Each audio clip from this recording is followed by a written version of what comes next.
All right, my clock's just turned 4, and I see that we have a quorum of the city council members present in the room. And so I'm going to call this meeting to order. First item up on our agenda this afternoon is approval of the consent agenda. First, there we have vouchers totaling $272,553.12. Did everyone receive copies of the vouchers? Were there any questions regarding those vouchers? Next up were minutes from our August 19, 2025 regular council meeting. Were there any corrections or questions regarding the minutes? Next, we have CDBG-CR for 126 North Main, which is change order number 3. Did everyone receive copies of that? And finally, CDBG-CR 126 North Main, change order number 4. Everyone good there? Hearing no questions or corrections, would somebody care to move to approve the consent agenda as submitted? Councilman McCarty moves. Is there a second? Second. Councilman Jorgensen seconds. Is there any further discussion? Hearing none, all those in favor say aye. Aye. Opposed? Motion carried. Next, we have our first opportunity for public comment. What do we got online? We got any Zoom bombers trying to get in? Not today. They should be able to get in if they need to, but I haven't had anybody. No one's trying to get in. So all right. Anybody in the room care to address the council? All right, then we will dispense with our first opportunity for public comment and go right into our annual department head report. And today we have Mr. David Lockwood, our sanitation director. And David, if you'll come up here to the podium, please, sir.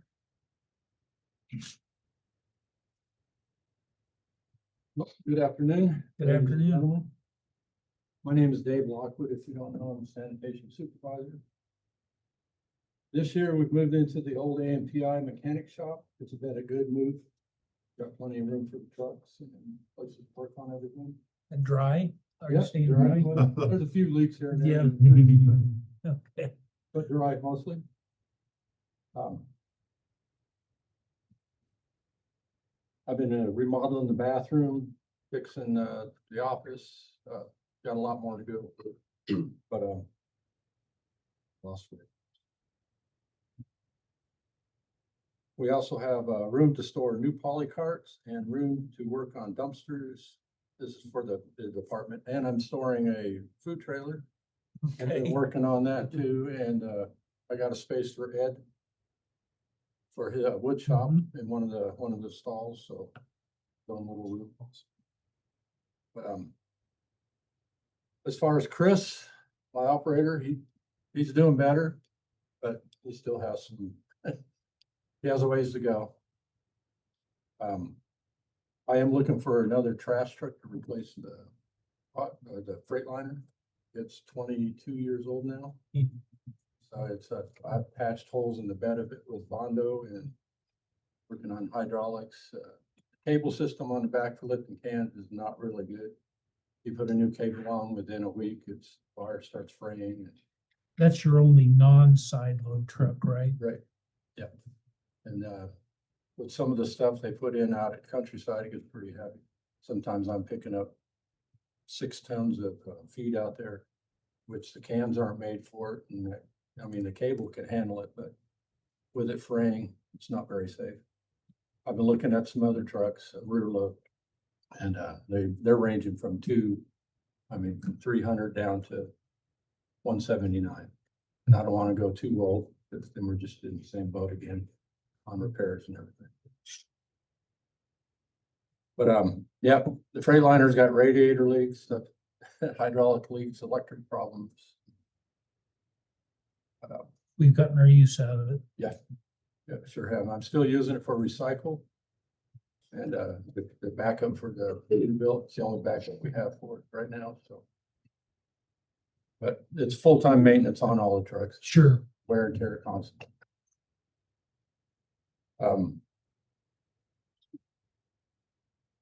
That's about it. I'm still picking up trash, you know. I had- Trucks on. I've had a question from a constituent regarding the smallest poly carts. And I understand we're trying to go away from those. So, The problem is once you grab it, if they put too much weight in it, it just slips through the arms and dumps everywhere. And then sitting them down, they're sitting there wobbling, so you gotta come to, the whole truck has to quit shaking before you set them down. Sometimes they fall into, so I'm just trying to get away from that, and I brought up to Matt about it, if there's people that can't handle the can, if they can get outside the garage, I will go up and get it, bring it down, dump it, bring it back up. but that's something they would need to let us know about, right? I mean, that's not something for you to guess, Right, yeah. right? I mean, we need to be We have notified. a list that we have. It's got 31 cans. 30-ish, yeah. And some people are quite able, they've already complained because I mentioned it to them. And it's room. They got so much stuff in their garage and they don't want to put it outside and, yeah.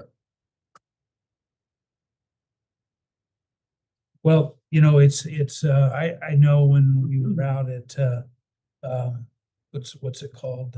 The new business and industrial park.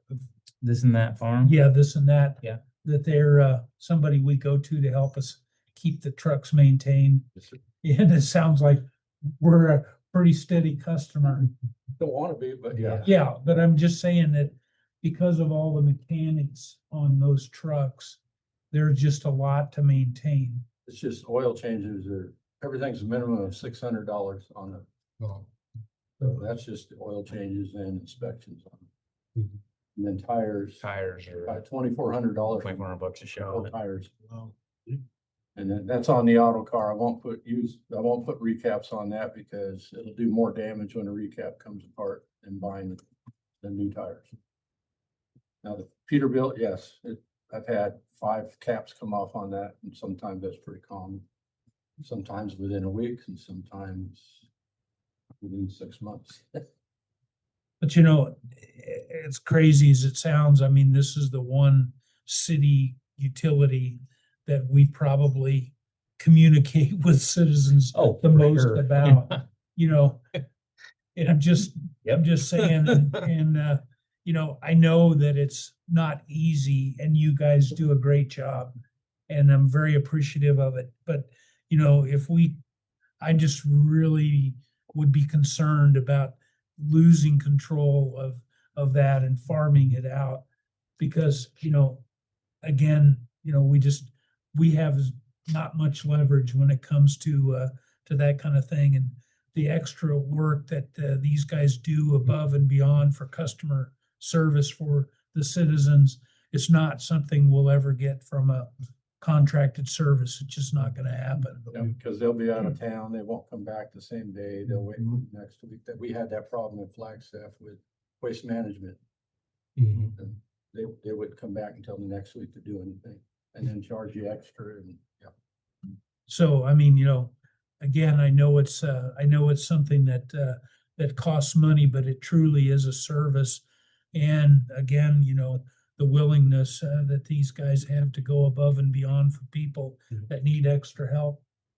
You know, it's not, you know, it's not something that we would get farming it out. I'm telling you right now. So is a new truck something we're gonna have to be addressing within the next year or two? Yeah, I think so. I mean, we're trying to get it to where we're on more of a rotation with this because it's been kind of the forgotten, I wouldn't say forgotten utility, but it has been one that we've kind of rolled as long as we can. And so we've replaced the auto car 2 years ago. Yeah, 2 years. So, you know, we've got that's the primary residential just as a sidearm. And then we've got the,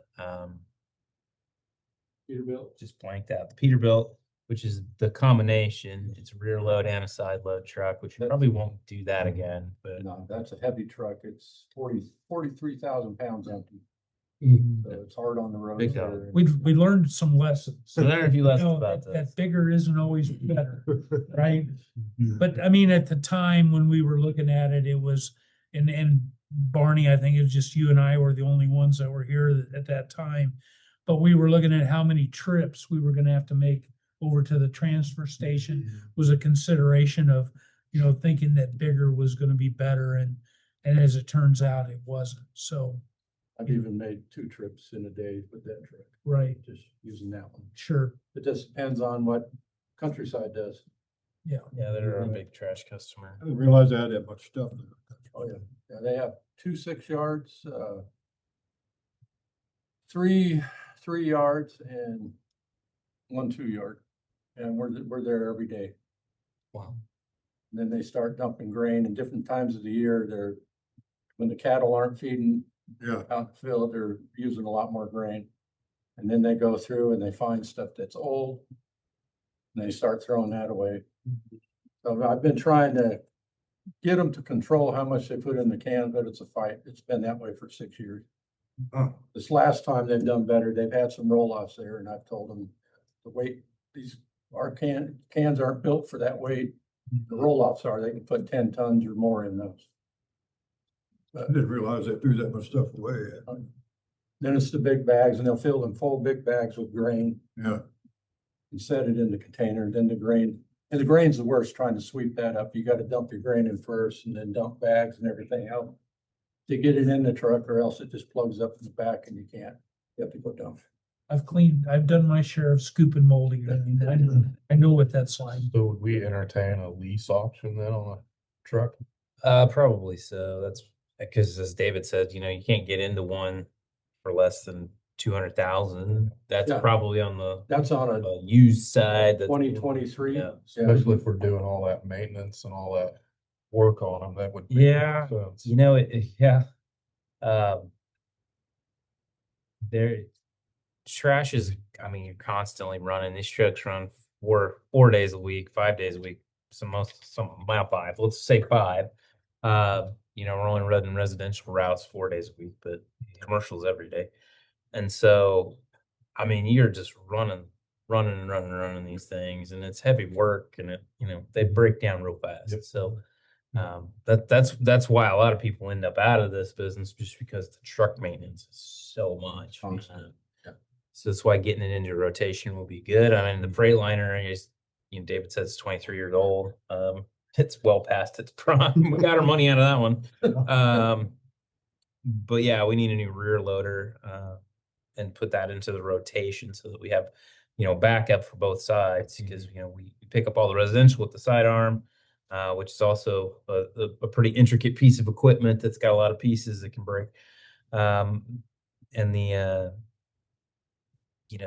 other truck is both, and we're not going to do that again, but we're going to figure out what we're going to do when we rotate it out. But we'll need that rear load, and that would probably become the primary commercial truck. Yes. And then we would push the Peterbilt back into kind of a backup role, since it can For do the both. residential. Yeah. So it gets to be a little bit of a trick, but Sure. we'll figure it out. Managing trucks, that is the. I did check into a sidearm, but a sidearm alone is $30,000. Yeah. And that's not labored, and they have to go in, cut bolts out with torches and everything, because they Pop it weld out. them so they It's don't. all welded in vibrate instead of loose. tearing Oh. frame. you ever use a pack rat? Remember them? They're a side loader, and get the trash in there, get a big pile, and then you push the lever and it packs it, and then it comes back and it all falls down, and you keep doing that. That's a mess too. You're lucky. They've improved the trash service a lot over the years. Oh, yeah. I got a half a packer, because it always comes up and drops down every time you. Half a packet. Yeah, and then the big commercial trucks, it's a full pack. And then you got some residentials with sweepers. They pack the track that, as you dump it in, you gotta rotate them every time. So I'm gonna put you on the spot before we let you go. Okay. I'm gonna give you an opportunity to address the public. What's one thing that the public can do to help you guys out to make it work a little better for everybody? Couple things. Well, okay, it could be a couple things. It's putting the cans out on time at 7 or the night before, because that's a big call. We can Okay. forget some, but they swear up and down they had it out, and then they put them, they're fixated on the mailboxes in the front yard. They'll go over and walk it out, they'll have the whole front yard, put it next to the mailbox. And I'll pick them up, move them 10 feet next week. They're this far from the mailbox again. Just stuff like, it's just simple little things, just get it out to where I can grab it. And then you will never hear from me. You said there were two things. You got another? Mainly it was just getting them out on Not time. on time and away from mailbox. Away from mailboxes, okay? And keeping the cans spread apart. They're stacking them out there this much room between them. And they do it over here, I mean, a lot of places. So. And not overfilling the cans. If you have extra trash, wait or get an extra can because it gets on top. As soon as I grab it, everything falls off. And I have not been taking the time to get out, pick up everybody's stuff. College is bad. It takes a while to get the students trained on where to put the can and facing the can the correct way. Sorry, it's more to come. Probably a good You idea. open the door, so. I see a lot of the college ones with, their can is full and then they start piling bags next to the can. Does that mean you have to get out and you throw those in, or what do you do with those? I don't get out and pick up scripts, because if I do that with everybody, and I'm spending a lot more time. Yeah. In the truck, I'm trying to get done so we can, I mean, I have a limited time to get down to the transfer station, get the Yeah. trash in. So you'll just leave those? Yes, sir. Okay. And they can get extra cans, but I'll get, people will get extra cans and they'll put one bag in the extra can and fill the other one. Of course. Any other questions for David? We really appreciate what you guys do and we'll look forward to hearing back from you on what we need for another truck. I've been looking at them, but I'm not gonna look until we're ready. Well, It's like when we'll leave that for you and Matt, and when you guys are ready, we'll be ready to listen. Okay. All right? I appreciate everything you guys do for us. I thank you. All right, have a great evening. Thank you. you. Okay. It'll start smelling better here in a little bit. Next up is, we're into our business section of our agenda. First there is Public Power Week 2025 proclamation, Mr. Stiles. Yep, this is our kickoff to the Public Power Week KPP competition. So each year they give a series of points-based activities, and that all adds up to the competition between the member communities, and then we win the trophy. That's kind of how that works. So we're gonna try again this year. We've got a great team, and I will give credit to all the people in the office who kind of brainstormed this thing. We've got a theme picked out already this year. Last year it was the Olympics, so this year we're gonna do. I don't know if I want to spoil it. I don't think I should. spoil it. I don't. Just stop right there. Stop right there. But the first thing we do is usually this proclamation declaring Public Power Week, which is October 5th through the 11th. So that's the first full week of October. There'll be several other events. Actually, Leslie sent out from KPP, just sent out the list of how you get points today. And I can't bring it up. Oh, it's right here. So you can kind of can see some of the things that we can do. A couple new things this year. We always usually do this community service thing. We'll do this Public Power Week proclamation. We'll do an organized event at the school. So we always do that. We do things like story time at the library. We try to touch all the grade levels. And so that's kind of fun for us to do those things. And our guys, however grumpy they may seem, really enjoy doing it. And then we'll have appreciation breakfast or luncheon, pictures with city staff. I think I've had a couple of you all do that before in the past, giving body member statement about why public power is important. Yeah, and then we'll do some spirit events. That's usually where we put the rubber to the road for us. We'll do quite a few things with that. We've done EV car shows. We've done things at the senior center, videos, the whole thing, the whole shooting match. Kind of the new thing this year is you can get 10 extra bonus points if you partner with another KPP member. So I've been noodling around what we should do with that. I don't know which KPP. The obvious choice would be Marion. But I don't know. Maybe we'll look at somebody else to partner with. I don't know. We'll see. Because I don't know that Marion's done a whole lot with this. and they got some new people, so I don't know, but that's what we're gonna plan to do with that this year. I think we'll be competitive. Hopefully keep the trophy here in Hillsboro. We have it now, right? Yeah, it's in there. If you Okay, want to that's take a what I thought. picture with it. That's a big wooden thing in Walk, there. do Yeah. whatever. I thought we had it. Yeah, we've had There it was one year we didn't two have out of 3 years, yeah. So like 2 out of 4 years, I guess. Mhm. So, but the first step is this proclamation, and I don't know, you don't necessarily need to read it into the record, but it's, here it basically says we're I'm going to celebrate. happy to do it. Perfect. So the proclamation recognizing Public Power Week, October 5th through 11th, a week-long celebration of Hillsboro's electric utility year-round service to the city of Hillsboro, Kansas. Whereas we, the citizens of Hillsboro, Kansas, place high value on local choice over community services and therefore have chosen to operate a community-owned, not-for-profit electric utility, and as customers and owners of our electric utility have a direct say in utility operations and policies.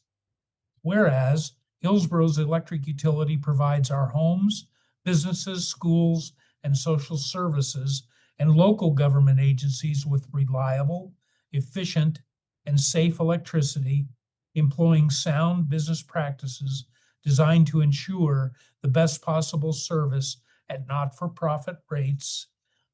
Whereas Hillsboro's electric utility is a valuable community asset that contributes to the well-being of local citizens through energy efficiency, customer service, environmental protection, economic development, and safety awareness. Whereas Hillsboro's electric utility is a dependable and trustworthy institution whose local operation provides many consumer protections and continues to make our community a better place to live and work and contributes to protecting the global environment. Now, therefore, be it resolved that Hillsboro's electric utility will continue to work to bring low-cost, safe, reliable electricity to community homes and businesses, just as it has for many years, to serve all the citizens of Hillsboro, Kansas. And be it further resolved that the week of October 5th through the 11th be designated Public Power Week to recognize Hillsboro's electric utility for its contributions to the community and to educate consumer owners, policymakers, and employees on the benefits of public power. Be it further resolved that our community joins hands with more than 2,000 other public power systems in the United States in this celebration of public power, which puts our residents, businesses, and the community before profits. So do we need to vote this? Well, technically, you can make. It's so proclaimed. I so proclaim Lou Thurston mayor.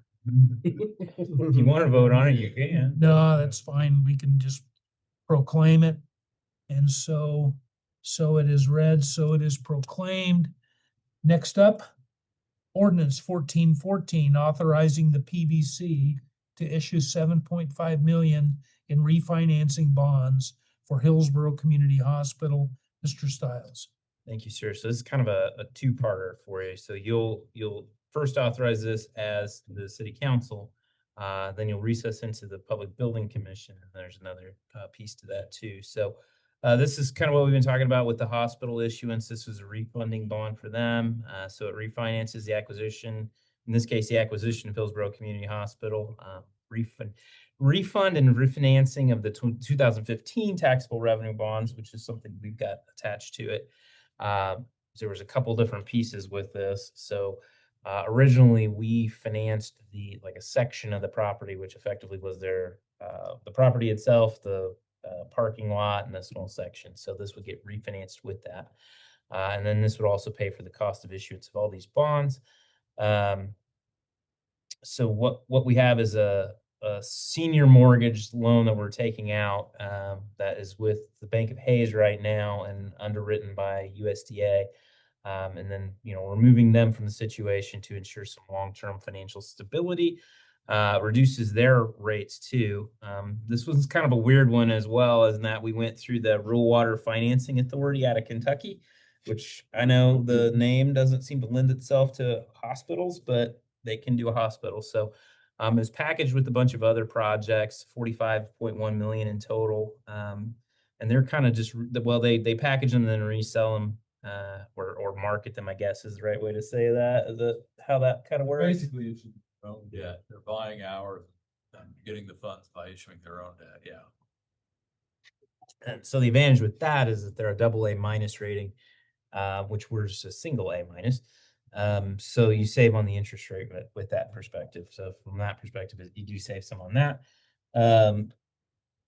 So what you have in here with this ordinance is you're authorizing the issuance of Series 225B or 2025 bonds by the Public Building Commission.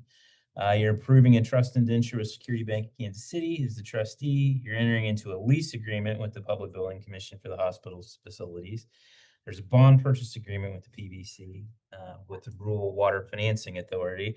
There's a sublease with the hospital, Hillsboro Hospital LLC, which will operate the hospital. So you're not operating the hospital. I'll just make that perfectly clear that the city of Hillsboro or the Public Building Commission, neither are operating the hospital.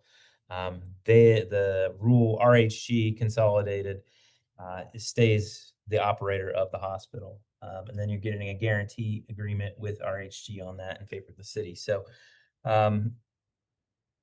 participation is structured in that sublease agreement. The bond payments are fully repaid from rents from the hospital. So we're not paying in this.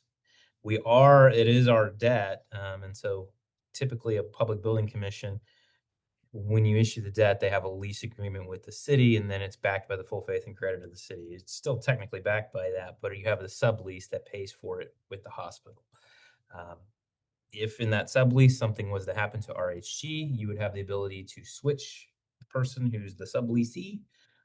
So if something happens, you need to find a different person to run the hospital. Again, we're not running the hospital. Didn't sign up for that. We're not running the hospital. But we'd be able to find somebody else to do that. So we don't anticipate there being any tax supported debt liability with these bonds because of those subleases. So from that perspective, what you're doing is really just refinancing it on the hospital's behalf to save them. They have a variable rate interest rate right now, which can get up to 10%. And these are somewhere in the neighborhood of 6. The Ish. interest rates will be set a week from Today, yeah. but they are anticipating they're in between 6 and 6.5 on total true interest cost for the whole thing. So while we don't know that at this point, that's a significant savings compared to where they're at currently, is what we're anticipating. So we're recommending the adoption of Ordinance 1414, which will authorize the issuance of all the things that I said and allow the mayor and the city clerk to sign those as necessary. Do you have anything to add to that? No, I don't think so. Just pointing out that this is a Public Building Commission issue that'll have title to the hospital. It will lease it to the city. The city subleases it to the hospital, as Matt pointed out. And then you can imagine the flow of funds that goes the opposite direction, rent to the city and then rent to the PBC to pay the debt on the bonds. And this comes up twice because, of course, both the PBC and the city are parties to those agreements in those individual capacities. And so what you're acting on now as city council is approving the issuance of these bonds by the PBC, basically giving them your blessing, but also approving entering into that lease agreement with the PBC, entering into the sublease with the hospital, all those various things. So what you had stated before was, so there won't be Hillsboro Hospital bonds out there in the market. These will be, where is it here? Water financing. Yeah, there'll be Rural Water Financing Authority, Kentucky bonds, So right? What you said is correct. There will not be City of Hillsboro PBC hospital bonds on the market. They will exist, but they will be owned entirely by the Rural Water Financing Agency. Okay. Right. Okay. Got it. That will be the sole creditor and where all the payments will be made. So I would say that the flow of funds right now is basically the same. The hospital pays us and then we pay, bank On now. the smaller outstanding issue outstanding. from 2015, that Yeah. is correct, right. So That this- structure is basically the same thing. We're kind of expanding it. Expanding the structure, Right. basically. However, as you may or may not recall, when we renegotiated after the bankruptcy, the renegotiated payment schedule left us short of what our bond payment were. And so we were dipping in to the Public Building Commission reserves, which at some point were going to run out before the bonds were paid off. So this rationalizes that so that we are now, the new payments will be equal to the bond again. And right. so we will not be dipping into the PBC reserves any further. So that is a significant benefit That is correct. to the Public Building Commission as well, that this issue will address. So it's really a win-win. It's a win for the Public Building Commission and it's a win for Hillsboro Community Hospital. So that's the way I would say it. That's fair. Any other questions? Hearing none, I would accept a motion to adopt ordinance 1414 authorizing the PBC to issue 7.5 million in refinancing bonds for Hillsboro Community Hospital. Make that motion. Councilman McCarty moves. You want a second? Second. Okay, we have a motion and a second. Is there any further discussion? Hearing none, we'll poll the council. Councilman Jorgensen. Yes. Councilman Wilkins. Abstain. Councilman McCarty. Yes. Councilman By. Yes. Ordinance 1414 is hereby adopted, 3 ayes and 1 abstention. The mayor will sign. We have next up another ordinance. This is ordinance 1415, which will be amending the city code regarding fencing. Mr. Stiles? Sir, so back in July of 23, we amended our fencing ordinance to address several issues. When we made those revisions, we accidentally messed up a revision on side yards and rear yard setbacks. We inadvertently omitted some things we were trying to address an issue with corner lots. And the way we actually accidentally did that, we kind of screwed up how that sets. And so what would have happened if we would effectively managed it to the exact wording of the code was we would have these basically 10-foot sections, 5 foot on either side of setbacks from where fences can go. Normally they can go on the property line. That makes sense. You don't end up with these weird alleys in between houses that tend not to get maintained. But when we created that, we made an inadvertent problem with that. So what this ordinance 1415 does is go back and fix that so that we remove that and you can put it on the property line and then maintain the 5 foot setback that we put on there for corner lots. So really just for clarifying a mistake we made back in 2023 and that we discovered. So anytime you do anything with the code like this, you have to go through the Planning Commission. So the Planning Commission held a public hearing on the 31st of July. No public comments at that time, and so they voted unanimously to approve that. Recommend the adoption to the City Council. So there are really no financial implications. We're just correcting an error that we made. And so we're recommending the adoption of 1415 at the recommendation of the Planning Commission to correct that setback provision. Questions? How did we catch the mistake? We went to issue a permit and then got to reading it a little more closely and figured out that if we actually did that we would have a problem. So, yeah. Nice. This person, was this that long ago that person came in? Was that have anything to do with this? No, it's a little bit different. Okay. I think are you talking about Gary over here about the front yard? Oh, no, that was. For that one? Yeah, that actually was the same issue. Okay. We made that correction to fix that. And the Planning Commission debated about it and decided we needed at least a 5 foot setback off the property line so that we could account for sidewalks and people passing and stuff on corner lots. And that's what this was intended to do. But when we actually wrote it, we wrote it a little too strict. Okay, So we're fixing that with that's this. good. Okay, thank you. Any other questions? Hearing none, I'd accept a motion to adopt ordinance 1415, amending the city code regarding fencing. Councilman By moves Second, and Council McCarty seconds. Is there any further discussion? Hearing none, we'll poll the council. Councilman By, Yes. Councilman McCarty, yes. Councilman Wilkins, Yes. Councilman Jorgensen. Yes. Ordinance 1415 is hereby unanimously adopted. Next up, we have an executive session. And I will read the motion. I move the city council recess into executive session for the purpose of consultation with the city attorney for matters privileged pursuant to KSA 75-4319B2 for a period of 10 minutes. The executive session will include the city administrator and city attorney. The open meeting will resume at 4:45. Does somebody care to make that motion? Motion. We have a motion. Is there a second? We have a motion and a second. Any further discussion? Hearing none, all those in favor say aye. Aye. Opposed? Motion carries. We are now in executive session. Get that door, thank you.